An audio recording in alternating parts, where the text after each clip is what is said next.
Sugeng Dalu, Rahayu, Rahayu dari Timur Bengawan.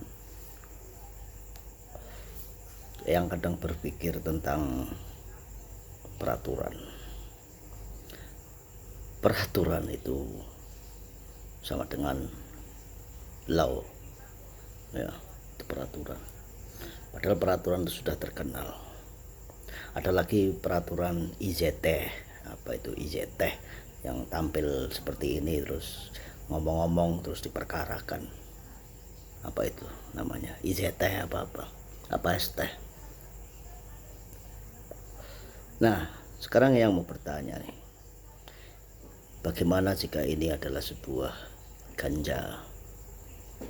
Nah, terus kamu pergi ke luar negeri, di mana di ganja itu dilegalkan, bahkan ada juga di sana itu yang jualan malah aparat keamanan. Nah, di mana ya? Kanada, Amsterdam District atau di mana itu? Nah, dilegalkan. Kamu bikin video ini habis teler, terus kamu bikin video, terus nggak tahu pokoknya di kamar tuh kamu party sambil teler, terus kamu bikin video, terus kamu upload di sini. Apakah kamu juga akan terkena undang-undang IJT?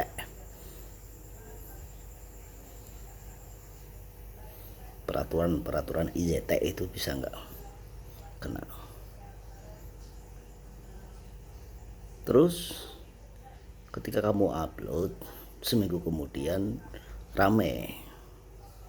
Habis itu kamu di check up itu kan, namanya ini kan masih membekas itu ya, entah di rambut, entah di keringat, entah di darah, entah di apa, dites, ternyata positif. Siapa yang dilakukan? Padahal di sana kamu makainya legal. Terus kamu kembali ke sini, kamu upload. Nah, ya itulah. Apa itu sebuah dosa? Apakah itu sebuah dosa?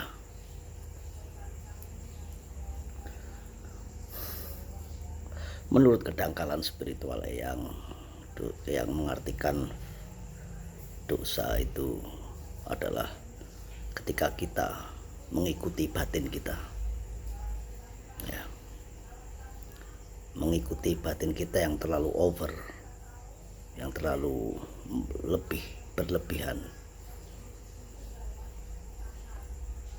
Nah, itulah gunanya samadhi, supaya kita juga tidak berbuat yang namanya sin. Sin itu apa? SIN, dosa.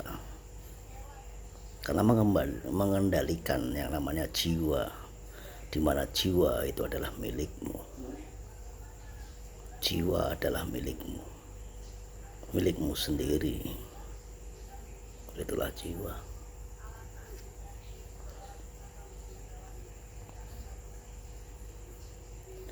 Nah, jika kita terlalu mengikuti yang namanya jiwa, maka akan timbullah yang namanya sin atau dosa.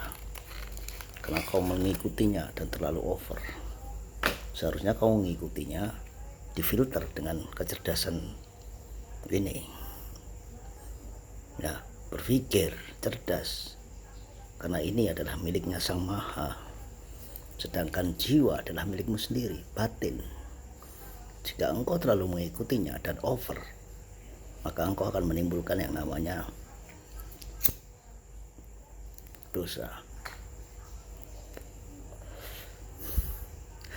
Begitu pula dengan bul cabul, terlalu mengikuti keinginan nafsunya, batinnya, jiwanya yang tergila-gila dengan kemolekan para bidadari yang bukan miliknya.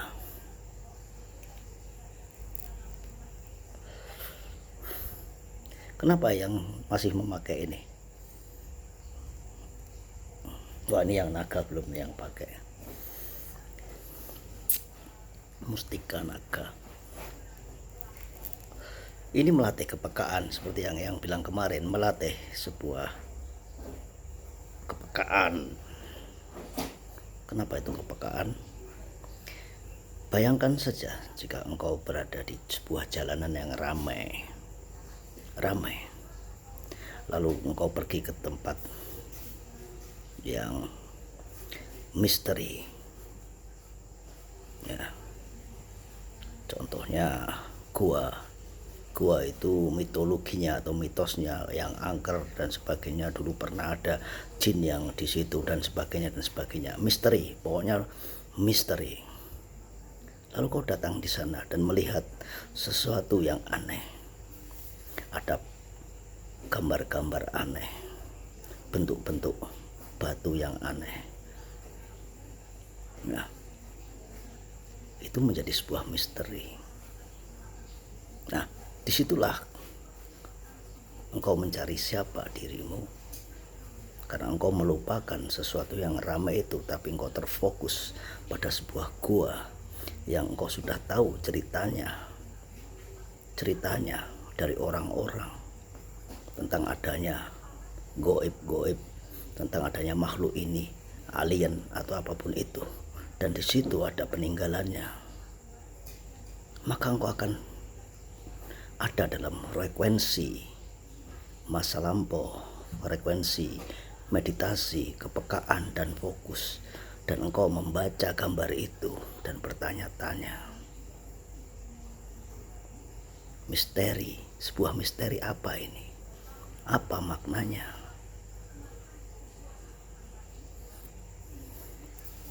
Jadi kalau ada yang namanya iblis atau setan, pasti ada peninggalannya. Ketika peninggalan, ada cerita tentang goib, pasti ada peninggalannya. Dan ketika ada peninggalannya, itu sebuah misteri, dan itulah yang kau cari. Kalau tidak ada peninggalannya gimana? Mana bro? Ini adalah peninggalan leluhur yang menjadi sebuah misteri. Kenapa bisa menciptakan dengan indah dan dengan simbol-simbol yang perlu kita lihat. Engkau akan ada di dalam dimensi leluhur ketika engkau memakainya.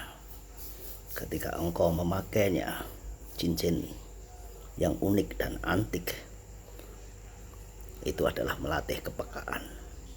Engkau akan ada di dimensinya, dan engkau mulai mencari misterinya, dan engkau akan menemukan jawabannya.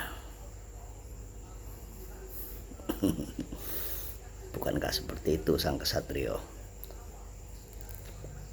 Ketika engkau ingin menemukan sang satrio, carilah sesuatu yang unik, karena itu sebuah misteri. Beliau adalah sebuah misteri. Misteri itu bisa terungkap ketika engkau ada di dalam frekuensinya. Mustahil bagimu mencarinya dan ketemu jika engkau tidak ada di dalam frekuensinya, di tempat yang ramai. Makanya harus di tempat yang sepi. Makanya disebut piningit, kesepian, di tempat yang sepi.